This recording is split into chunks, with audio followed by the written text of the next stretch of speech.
Merci de votre attention. L'actualité ce mardi, le point sur les préparatifs de la prochaine conférence des ministres de la francophonie. La présidente de cette conférence, la ministre malgache des Affaires étrangères, a rencontré les autorités togolaises ce mardi. On fera le point tout à l'heure dans cette édition. La gestion axée sur les résultats entre moyens disponibles, actions à entreprendre et population bénéficiaire. Quelle stratégie adopter? La transparence semble faire partie de l'équation. On en parle également ce soir dans cette édition. Enfin, les 5 bougies du cœur des anges soufflées à l'Agora Senghor samedi dernier. Une soirée chant choral, soirée anniversaire devant un public totalement conquis. Le récit de Pierre Soussoupo à suivre en fin d'édition. Voilà, madame, monsieur le sommaire, bienvenue, bonsoir à tous. Direction d'abord le palais de la présidence et cette annonce, cette nouvelle, le Togo va bénéficier d'une enveloppe de 140 milliards de francs CFA. C'est pour les 3 prochaines années. Annonce faite ce mardi au chef de l'État par le directeur adjoint du département Afrique du FMI, Dominique Dessouroul, c'est son nom. Il a été reçu ce matin en audience par le président Faure Gnassingbé.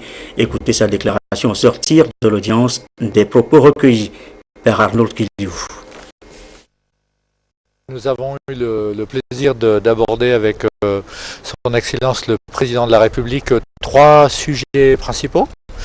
Les perspectives économiques du Togo, les politiques économiques ambitieuses que les autorités vont mettre en place et le soutien du FMI à ces politiques. Donc nous avons constaté ensemble que les perspectives de croissance sont très favorables, de l'ordre de 5% par an, et vont continuer sur cette pente. Le gouvernement est en train de mettre des politiques ambitieuses en place, à la fois pour assainir les finances publiques, mais aussi pour se recentrer sur des dépenses prioritaires, que ce soit des dépenses sociales ou des dépenses d'investissement, et également de faire un effort pour améliorer la santé du secteur financier. Du côté du FMI, nous sommes ravis de pouvoir soutenir ces politiques avec un programme de l'ordre de un petit peu plus de 240 millions de dollars, qui correspond environ à 140 milliards de francs CFA, et qui est un programme qui a commencé il y a quelques mois et qui va durer pour les 3 prochaines années. Autre personnalité introduite ce matin dans le bureau du chef de l'État, John Benjamin, et c'est l'ambassadeur de la Grande-Bretagne au Togo, arrivé en fin de mission dans notre pays. Il est donc allé faire ses adieux au président Faure Gnassingbé, avec qui il a évoqué, vous allez l'entendre, les défis communs entre le Commonwealth et la CEDEAO. Je suis venu dire adieu au président et lui souhaiter nos meilleurs vœux pour l'avenir, et nous espérons que Togo sera un nouvel membre du Commonwealth l'année prochaine au sommet de Londres. Et nous avons aussi discuté les défis pour Monsieur le Président pour sous sa présidence de CEDEAO. Voilà, la CEDEAO présente aussi dans les échanges entre le président Faure Gnassingbé et Madame Béatrice Attala, la ministre malgache des Affaires étrangères, la CEDEAO, mais aussi les relations bilatérales et bien sûr la 33e conférence des ministres de la francophonie, une rencontre que le Togo, vous le savez, s'apprête à accueillir. Madame Attala s'est elle aussi confiée à la presse juste après l'audience. Je voulais vraiment remercier Monsieur le chef de l'État qui a pris son temps pour nous recevoir, la délégation de Madagascar aujourd'hui. Je suis ici pour 2 choses aujourd'hui. Premièrement, en tant que président de la conférence des ministres francophones, Comme vous le savez, c'est le Togo qui va recevoir la 33e conférence des ministres francophones en novembre prochain. Donc je voulais féliciter le gouvernement à travers Monsieur le Président aussi à la tête et ramener aussi le message de Monsieur le Président de la République qui félicite son frère et homologue de sa nomination aujourd'hui, de son élection en qualité de président de la CEDEAO. Comme le président de la République est aussi président du COMESA à Madagascar, le COMESA et la CEDEAO ont signé en janvier 2010 à Addis Abeba un mémorandum d'attente. Donc aujourd'hui, le message du président de la République malgache à son frère, le président de la République du Togo, c'est de renforcer la coopération entre la CEDEAO et le COMESA pour nos secteurs privés de nos deux pays aujourd'hui. Et le deuxième point de ma visite également, ici au Togo, c'est aussi renforcer la coopération bilatérale entre le Togo et Madagascar. Comme vous le savez, il y a cette relation amicale depuis longtemps entre Madagascar et le Togo. Et d'ailleurs, il y a pas mal des officiers qui ont fait leurs études, leur formation à l'Académie militaire à Nsirabé aujourd'hui. Renforcer aussi l'aspect dans les transports maritimes. Madagascar a mis en place par la Commission de l'océan Indien un centre régional d'infusion maritime pour la sécurité maritime. Le Togo a reçu récemment les sommets pour l'océan.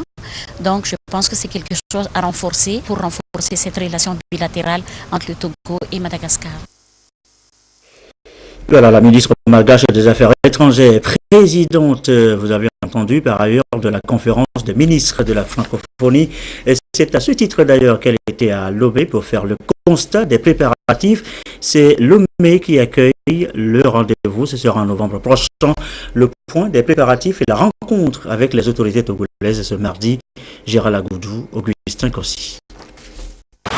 Plus de 84 délégations de l'espace francophone sont attendues à Lomé du 24 au 26 novembre prochain pour la 33e conférence des ministres de la francophonie. Et les travaux préparatoires de ces assises de haut niveau que le Togo va abriter vont bon train.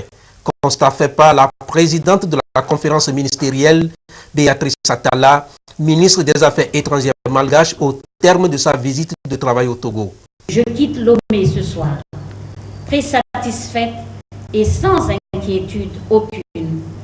Après avoir eu des séances de travail avec mon frère Robert, le représentant personnel de son Excellence Monsieur le Président de la République, ainsi que le staff technique du ministère des Affaires étrangères du Togo, je suis réellement rassurée de la capacité du Togo à assurer son rôle de pays hôte de la 33e conférence ministérielle de la francophonie. Je ferai part à mes homologues, à nos homologues francophones, de ma satisfaction entière de cette visite et de les assurer que le Togo sera à la hauteur de nos attentes collectives aujourd'hui. Le Togo et Madagascar entretiennent également de fructueuses relations de partenariat et de coopération dans plusieurs domaines. De la résolution des conflits à la promotion de la paix, les deux pays sont engagés à faire entendre leur voix partout où les grandes thématiques qui intéressent l'humanité se discutent. Des relations qui se sont encore renforcées au cours de cette visite du chef de la diplomatie malgache au Togo. Nous avons discuté de tous les sujets d'actualité qui concernent nos intérêts communs. Partant du monde francophone aux questions touchant le continent africain, sans oublier les défis d'ordre mondial tels que la sécurité, le changement climatique, sans oublier les ODD. J'ose dire que la rencontre avec son Excellence, Monsieur le Président de la République togolais, constitue une immense opportunité pour raffermir davantage nos relations bilatérales sur quelques plans, sur l'agriculture, sur le tourisme, sur la sécurité maritime, la formation militaire. Et je lui suis profondément reconnaissante de m'avoir consacré son précieux vraiment temps aujourd'hui. Aujourd'hui, aujourd'hui, nous venons de finir la rencontre bilatérale qui est entre nos deux pays. Et la principale décision que nous avions prise, c'est sur le plan bilatéral, c'est d'ouvrir, de nous engager à ouvrir des consulats honoraires dans chacun de nos pays pour défendre les intérêts de Madagascar ici au Togo et les intérêts du Togo à Madagascar. Pour concrétiser tout cela et perpétuer les liens d'amitié et de coopération, les deux pays s'accordent à signer dans les prochains jours un mémorandum d'entente pour l'ouverture des consulats. Il est 20h10. Notre deuxième titre ce soir, la gestion axée sur les résultats. En clair, entre les moyens dont on dispose, les actions qu'on veut mener, qu'on doit mener, eh bien, il y a au bout les populations. La préoccupation ici donc, comment gérer les ressources de manière transparente et au bénéfice des populations. Ferdinand Tassoua, Komumbo Boyonde.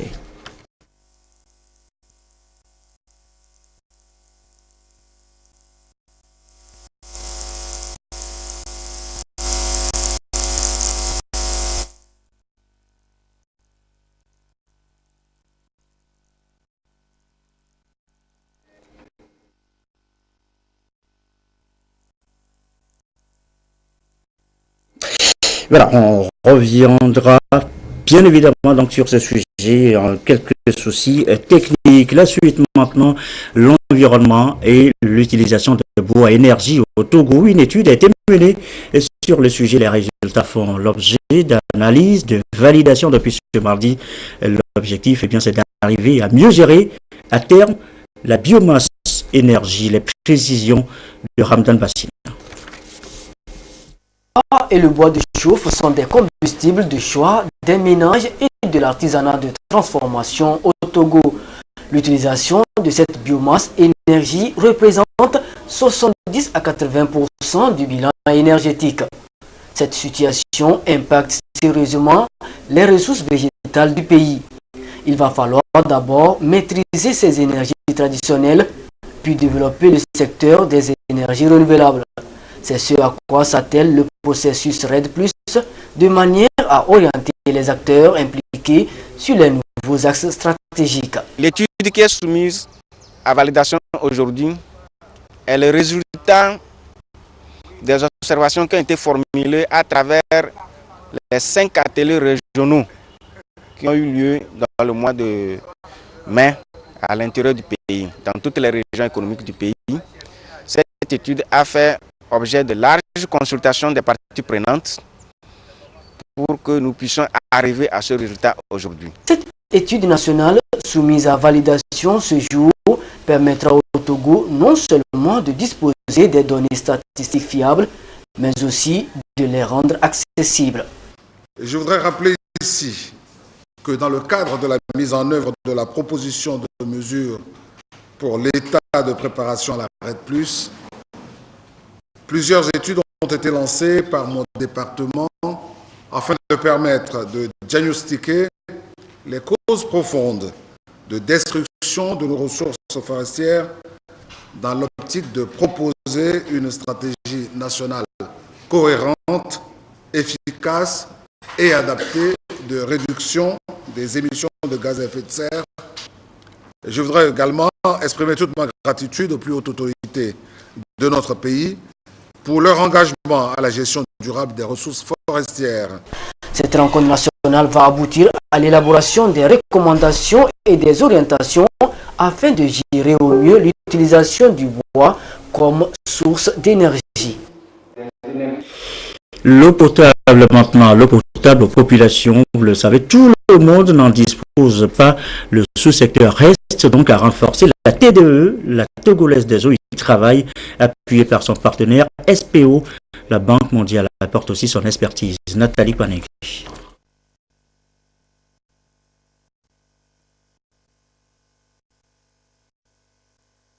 Quelques soucis à propos de ce sujet. La suite maintenant, et c'est l'Inter à l'étranger. On va aux États États-Unis où le décret anti-immigration ne passe pas. La Cour d'appel fédérale de San Francisco vient de confirmer sa suspension. Le président de la maison, le président américain, a fait donc appel à la Cour suprême. On va regarder ce sujet.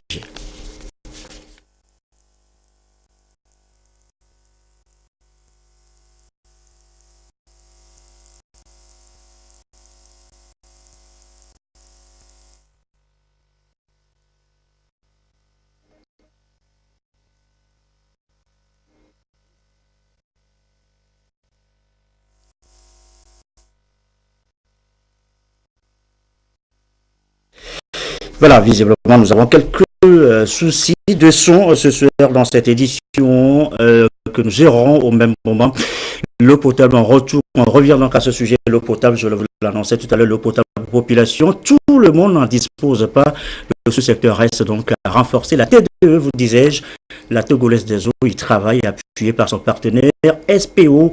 La Banque mondiale apporte aussi son expertise. Nathalie Panigué pour les précisions.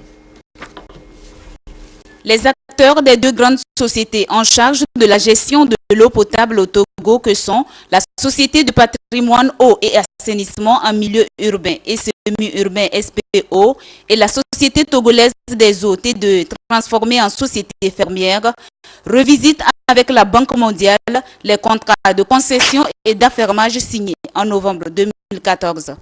Et c'est en lien avec la réforme institutionnelle du secteur de l'hydraulique urbaine et de l'assainissement des eaux usées domestiques, urbains et semi-urbains.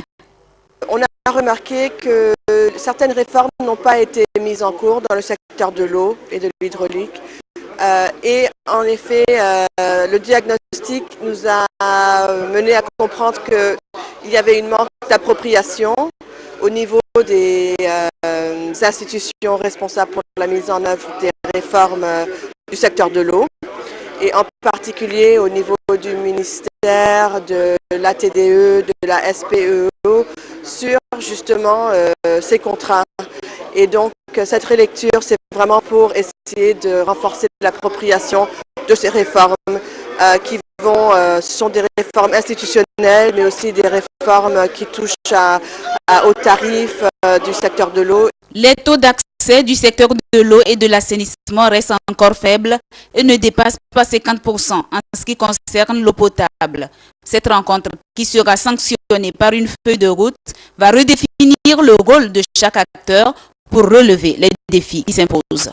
L'objectif que vise cette réforme, c'est de permettre aux populations des centres-villes, je parle des centres urbains et semi-urbains, de disposer de l'eau potable en tout point de ces périmètres.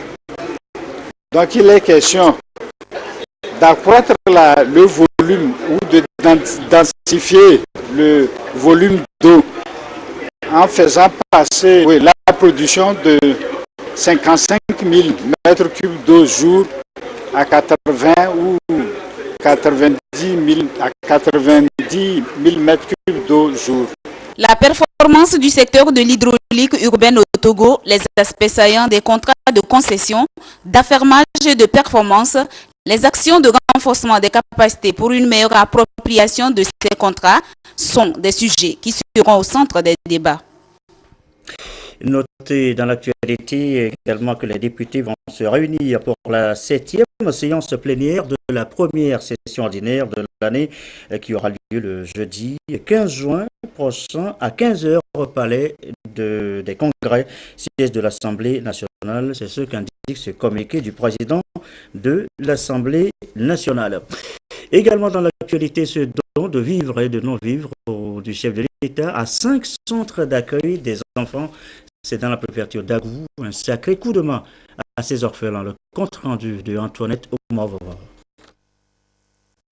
Des vivres et non-vivres pour 5 centres d'accueil des enfants orphelins de la préfecture d'Agou. Un geste du chef de l'État, Fort et Sozimna Niasimbié, qui entend contribuer à l'épanouissement et au bien-être de ces enfants vulnérables. Les responsables des centres d'accueil ont salué cet appui du président de la République qui vient répondre aux attentes des dits centres. Et notre joie est immense que le chef de l'État a son regard sur les orphelins d'Agou. Franchement, ça va tout droit au cœur et que le Seigneur le bénisse abondamment. À travers cette action, le chef de l'État veut encourager et soutenir ces centres d'accueil dans leur quête permanente du mieux-être de ces couches vulnérables. Nous venons en appui et je pense que le tout qu'on a fait depuis hier jusqu'à aujourd'hui m'a conforté dans l'idée que nous devons faire plus pour les déshérités. Cette action a permis de toucher du doigt les réalités dans les orphelinats afin de mieux les accompagner dans l'encadrement des enfants orphelins. Santé maintenant, la lutte contre la trypanosomiase. J'y suis arrivé. L'objectif ici est bien son élimination en Afrique de l'Ouest. Préoccupation des acteurs et partenaires. Ils tiennent en ce moment même à Lomé le 4e réunion. Emmanuel Kalgora et Kwesala. Depuis 1996, on ne parle plus de la maladie du sommeil, encore appelée trypanosomiase humaine africaine THA au Togo. À cette rencontre de Lomé, la pathologie est au centre des réflexions. Pas pour signaler de nouveaux cas, mais les experts issus du Togo et du Bénin, deux pays pionniers dans la réponse à cette maladie, vont faire le point de la mise en œuvre de la surveillance du THA en vue de son élimination dans les autres pays endémiques. Au Togo, nous n'avons plus de cas confirmés. Mais cela ne veut pas dire que la maladie a été éliminée pour autant. Et l'une des raisons de cette réunion, c'est de faire un peu le point des stratégies qui ont été mises en place, notamment celle de la surveillance, pour pouvoir être sûr qu'aucun cas ne persiste. Le Bénin a initié une surveillance sentinelle qui a été également appliquée au Togo et qui a porté ses fruits. Le point sera fait pour que les autres pays également puissent s'imprégner de cette stratégie pertinente pour vraiment éliminer cette maladie qui a causé tant de désarroi, mais qui ralentit également le développement socio-économique car elle touche à la fois le bétail et l'homme. Des recommandations y seront assorties et capitalisées dans la région africaine de l'OMS, notamment les 36 pays endémiques de la trypanosomiase. Question de santé encore, la santé animale avec les effets néfastes que pourrait avoir le climat sur les volailles. Quelle stratégie pour les sciences aviaires pour faire face à la menace? Le CERSA est à l'ouvrage avec des chercheurs venus d'ici et d'ailleurs. Les précisions de Medina Salami. Emmanuel y croit. L'adaptation de l'aviculture dans les conditions climatiques chaudes et humides est un défi à relever. Des chercheurs réfléchissent sur le sujet à travers ce symposium. Il s'agit pour eux de partager et confronter les résultats de leurs recherches sur les sciences aviaires et promouvoir la filière. À Lomé, nous travaillons beaucoup dans le domaine des sciences aviaires sur la reproduction. Nous allons échanger les résultats, les travaux que les uns et les autres ont fait, que ce soit au Burkina, au Bénin, au Nigeria, au Togo, mais aussi en Belgique, France, Pays-Bas, pour qu'on soit tous dans la même dynamique. Les thématiques ciblées incluent la thermorégulation, la nutrition des volailles dans les conditions chaudes et la gestion des exploitations avicoles en zone chaude. Le ministre en charge de la recherche a félicité et encouragé ces recherches scientifiques pour la promotion de l'aviculture. Il est de nos jours bien établi que l'élevage de volailles contribue de façon substantielle à la sécurité alimentaire des ménages tout en améliorant leurs revenus. assurant la qualité de leur alimentation et en apportant des fertilisants pour les sols et les cultures. Il est donc nécessaire de construire et de développer une base de connaissances à partir de résultats de recherche scientifique afin de renforcer les capacités des acteurs. Tout projet de développement humain doit en effet reposer sur une base scientifique et inclure une composante de recherche universitaire. Ce symposium constitue aussi une plateforme interdisciplinaire de premier plan pour les industriels et les agriculteurs sur les innovations dans les domaines des sciences aviaires. Renforcement de capacité, il en est également question ici avec les producteurs de semences certifiés au niveau régional dans les savanes.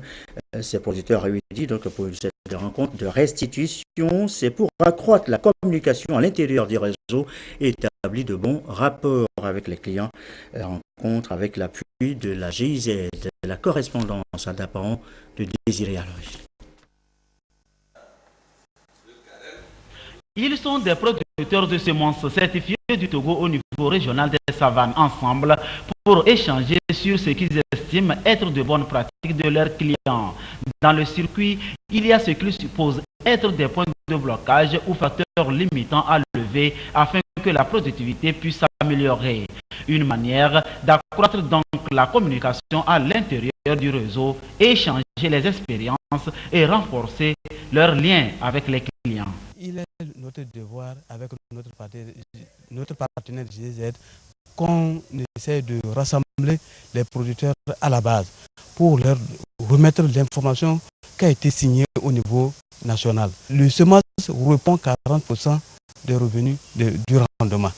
Donc c'est pourquoi notre partenaire GIZ a tenu à nous accompagner à ce qu'on arrive au niveau des régions pour faire cette sensibilisation de signature de contrat et qu'aujourd'hui les producteurs grains connaissent les endroits où les semenciers ont fait leur dépôt de semences pour aller chercher pour pouvoir faire leur production.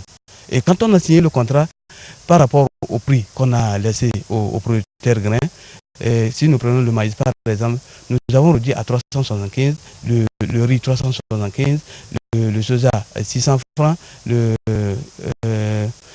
l'arachide 600 francs. Ils se réfèrent à nous, ils ont un avantage parce que présentement ils connaissent maintenant les endroits des dépôts des semences.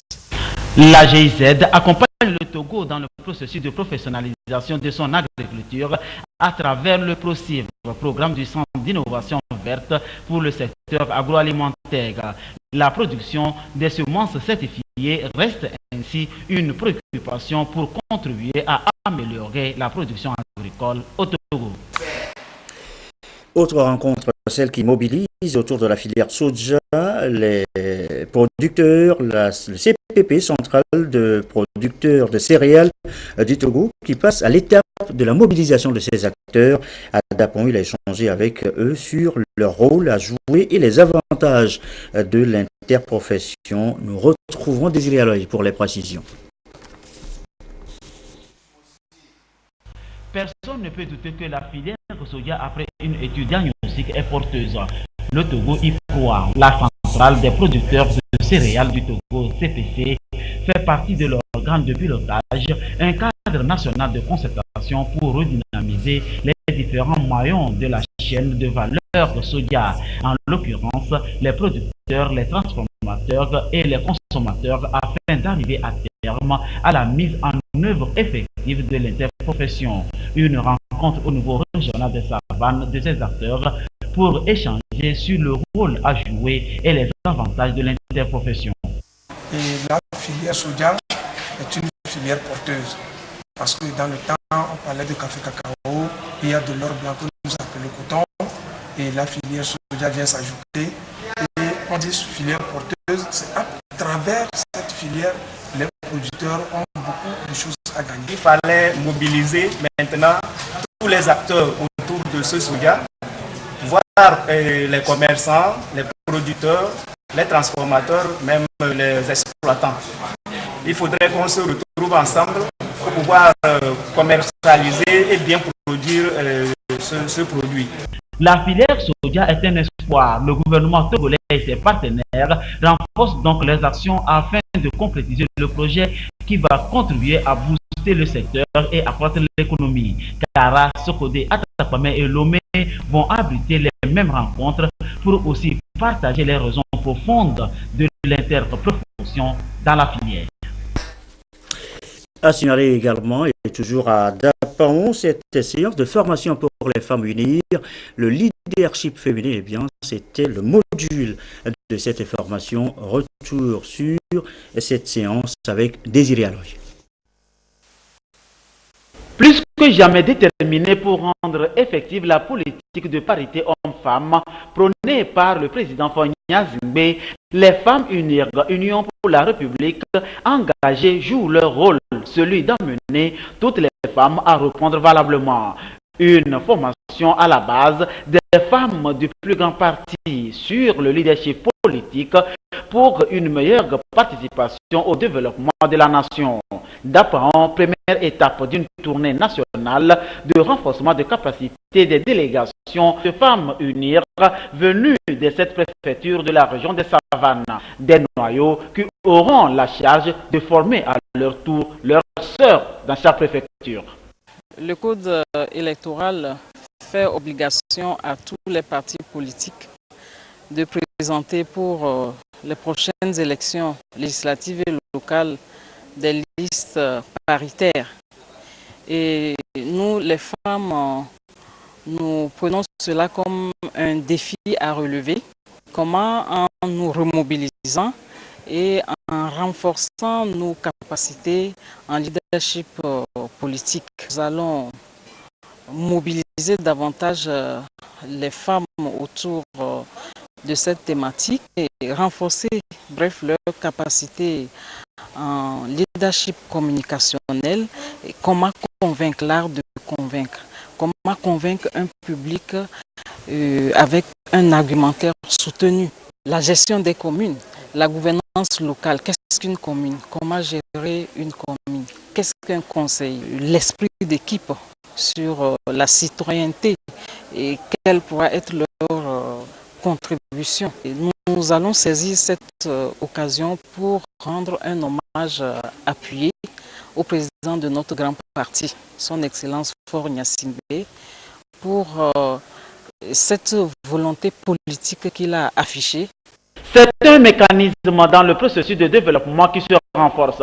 Si les femmes sont formées selon la coordinatrice du projet, l'honorable Memnatou Ibrahima, il n'y aura plus de doute sur les femmes. Et aussi, l'enjeu permettra de converger les indécis à s'associer pour soutenir la politique du président de la République. Une politique tournée vers la cohésion sociale, la paix et le développement. Nous sommes prêts à toute éventualité. Car aujourd'hui, nous pouvons nous défendre vraiment sur le débat politique.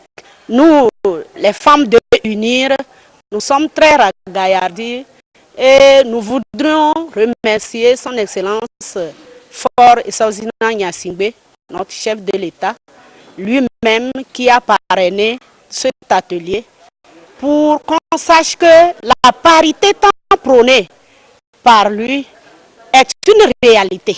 Nous allons prendre la disposition pour partager vraiment les fruits de cet atelier. Désormais, elles sont davantage des femmes, des citoyennes responsables à travers tout le pays. Un plus qui se formalise pour placer la femme en général et celle du Parti unique plus haut et prête à convaincre dans toute entreprise. Démarrée par Dapaon, la formation se poursuit dans les autres régions du Togo. La rencontre achevée, la coordination du projet a fait un tour à la pédiatrie Yendoubé de Dapaon, des vivres et des non-vivres, un coup de cœur de ces mères membres du Parti Unir pour soutenir les enfants hospitalisés, un geste symbolique, puis une visite du chantier de l'hôpital en extension. En bonne situation citoyenne, ces femmes uniques ont posé un acte louable en mettant en terre des jeunes plans à la direction régionale de l'action sociale dans l'objectif de contribuer à améliorer le couvert végétal. Pour elles, c'est un appel à toutes les femmes à lutter contre l'avancée du désert. Ce communiqué, avant de refermer cette édition, dans le cadre de ces activités, la Commission technique de gestion et de suivi de l'aide de l'État à la presse organise une conférence de presse le jeudi 15 juin 2017 dans la salle de conférence de la Haute Autorité de l'Audiovisuel et de la Communication à partir de 9 h. À cet effet, le président de la commission invite les présidents des organisations et associations professionnelles de presse, les directeurs de publications, de radio, de télévision commerciale, associative et communautaire à prendre part à cette importante rencontre. La conférence sera axée sur la publication du rapport de gestion de l'aide 2015 et les modalités d'octroi de l'aide 2016 de l'État à la presse. Par ailleurs, la commission informe les directeurs des radios et télévisions des régions maritimes et des plateaux qu'il est également prévu des conférences de presse à leur intention le vendredi 16 juin à 10 h à l'hôtel Saint-Georges de Thiéviers, le samedi 17 juin à 10 h au Rock Hôtel d'Atakwame. Plus festif à présent, et on va terminer là-dessus, les 5 ans de la chorale Chœur des Anges de la paroisse d'Agbalpé-Dogan, soirée récréative, soirée anniversaire, soirée chorale, samedi dernier à l'Agora Senghor pour souffler les 5 bougies. On va revivre cela dans ce reportage de Pierre Tsoussouko.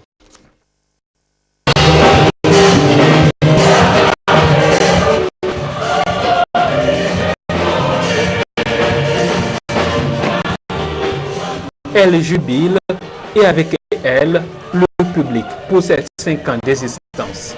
La chorale Chœur des Anges a tout concocté pour offrir à tous une belle fête des chants.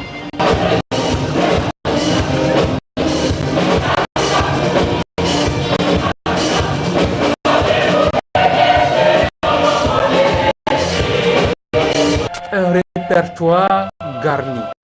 Il va des classiques à des morceaux inspirés de la rencontre de l'homme avec Dieu. Et chaque morceau est bien choisi en signe d'action de grâce.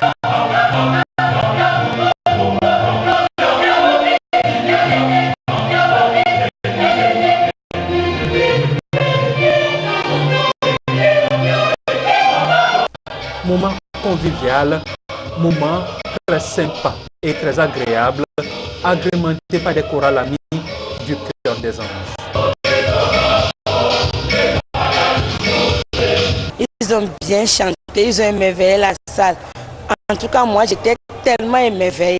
Ça m'a fait du bien, surtout leurs prestations. Vraiment, c'est à féliciter. Chapeau à eux, beaucoup de courage. C'est pas facile. 5 ans, c'est beaucoup, mais ils ont fait quelque chose de concret. Cette chorale a beaucoup d'avenir à voir ce qu'elle a produit ce soir. Je pense que bientôt nous aurons une chorale représentatrice du Togo à l'extérieur. Belle fête qui a réjoui tous, même les jubilaires. Et en voyant le public réagir, quand vous chantez, vous voyez, vous ressentez que le public reçoit votre message. Ça se sent. Quand vous êtes sur le podium, vous voyez le public, vous sentez que le message passe.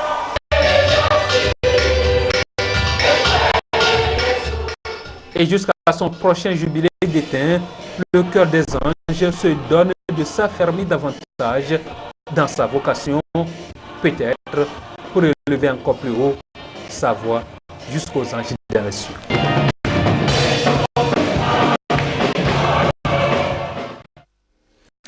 Et voilà qui met fin à cette édition du soir. Toutes nos excuses au passage pour les imperfections constatées. Merci à vous surtout de nous avoir suivis encore ce soir sur la télévision togolaise et comme d'habitude toujours fidèlement. Très belle soirée.